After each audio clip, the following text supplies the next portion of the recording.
El fútbol es un deporte que representa para muchos una cuestión de vida o muerte. Los partidos se viven con tanta intensidad dentro del campo y en las tribunas que la derrota se transforma en algo inconcebible, sobre todo en Sudamérica, donde la pasión se disfraza de violencia. El fútbol argentino no está exento y está en uno de los momentos más críticos de su historia. Su división más representativa, la Liga Profesional, está a un nivel que roza lo vergonzoso. Partiendo de la base que son 28 los equipos que integran la primera división, que constantemente se modifican las reglas de los descensos y una liga que ni siquiera se puede acomodar los días y horarios con antelación. Pero puntualizando en el juego, la cultura del exitismo implica que el trabajo de los entrenadores se revise fecha tras fecha, sin importar demasiado el proyecto, sino netamente la búsqueda de un resultado. En este informe hablaremos de 14 entrenadores que fueron despedidos o que dejaron su cargo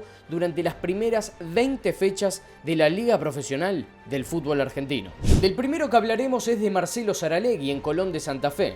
Apenas en la cuarta fecha del campeonato, con 3 derrotas y un empate en el Clásico ante Unión, el club sabalero decidió despedir al entrenador uruguayo, quien había asumido a fines de septiembre del 2022 como sucesor de Adrián Marini, y su lugar lo ocupó Néstor Pipo Gorosito. La derrota ante Boca por 2-1 en Liniers por la fecha 5 del campeonato fue el capítulo final de una salida que se veía venir en el paso de Alexander el Cacique Medina por Vélez. El uruguayo había tomado las riendas del Fortín a fines de mayo del 2022, en el que dirigió 40 partidos con 11 victorias, 13 empates y 16 derrotas. Quedará en el recuerdo aquella gesta que hizo que Vélez arribe a las semifinales de la Copa Libertadores, dejando en el camino en los octavos de final a River y en los cuartos de final a Talleres, cuando fue derrotado por el Flamengo, que luego se consagraría como el campeón. En su reemplazo llegó un ídolo velezano, Ricardo Gareca. El tercero de esta lista duró apenas 6 fechas en el cargo. Abel Balbo, ex delantero de la selección argentina, duró un suspiro en Estudiantes de La Plata y luego de la caída ante Unión, el DT dejó el puesto. Quien asumiría en su reemplazo sería Eduardo Domínguez. En medio de una crisis institucional, Independiente cambió a su dirigencia por medio de las elecciones a finales del 2022. De la mano llegaba Leandro Stilitano, quien no fue la primera opción en el banco del rojo. El ex ayudante de Ariel Holland debutó en el campeonato con una victoria frente a Talleres en Córdoba y después no pudo volver a ganar. Luego de empatar 2-2 con Colón como local en la octava fecha, acordó con la dirigencia dar un paso al costado. Primero Pedro Damián Monzón como interino y luego Ricardo el Ruso Zielinski serían quienes se sentarían en el banco de suplentes. Luego de 9 meses en el cargo y pese a conseguir los títulos de la Liga Profesional 2022 y la Supercopa Argentina en 2023 ante Patronato, 2 derrotas en fila ante Banfield y Unión, más la irregularidad constante, hizo que la dirigencia de Boca decidiera finalizar con el ciclo de Hugo Ibarra al frente del club, donde había ganado todo como jugador. Posterior a pasar de ronda por Copa Argentina ante Olimpo por los 32avos de final, terminaba su ciclo. Al negro lo reemplazó en primera medida Mariano Ron por 3 encuentros, para luego hacerse con el cargo Jorge Almirón de forma decisiva. Apenas una victoria en 9 fechas hizo que la dirigencia de Unión de Santa Fe decidiera terminar con el contrato de Gustavo Munúa, quien había asumido el 28 de septiembre de 2021. Su sucesor, Sebastián Méndez. El final del segundo ciclo de Diego Flores en Godoy Cruz se dio de forma abrupta. Luego de las duras críticas del traductor al presidente de la institución, Alejandro Chapini, no continuó en su cargo al cabo de 10 fechas, donde había ganado 4, empatado 1 y perdido 5. El octavo en esta lista es el entrenador y relator Rodolfo De Paoli, quien decidió poner fin a su segunda etapa en Barraca Central, luego de ganarle a Platense por 1-0 en la fecha 11.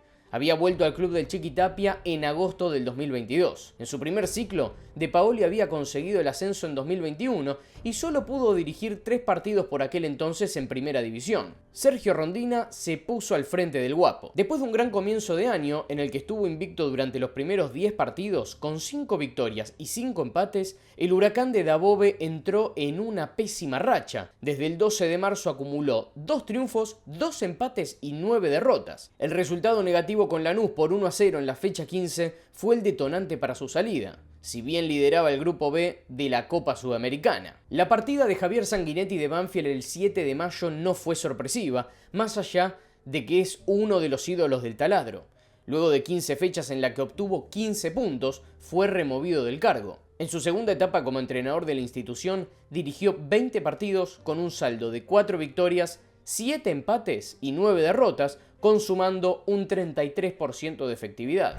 Tras la derrota con Gimnasia como local el 8 de mayo, Carlos Moncho Ruiz decidió no continuar al mando de Arsenal, dejando al equipo penúltimo en la tabla con 10 caídas, 2 empates y apenas 3 victorias.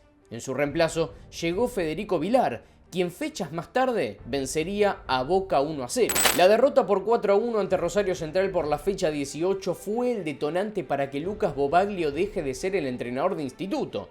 Lo curioso es que una semana después, un entrenador ya nombrado en esta lista asumió en el cargo.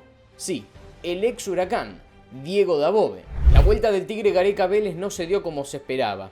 En un clima institucional complicado y bastante caliente, el ex entrenador de Perú no pudo levantar el triste presente velezano y duró menos de 3 meses.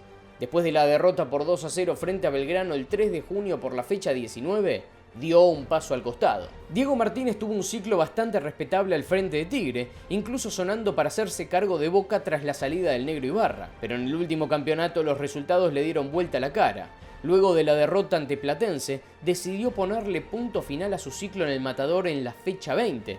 Estuvo 2 años y medio donde lo devolvió a la máxima categoría y además fue finalista de la Copa de la Liga 2022 que perdió ante Boca en Córdoba.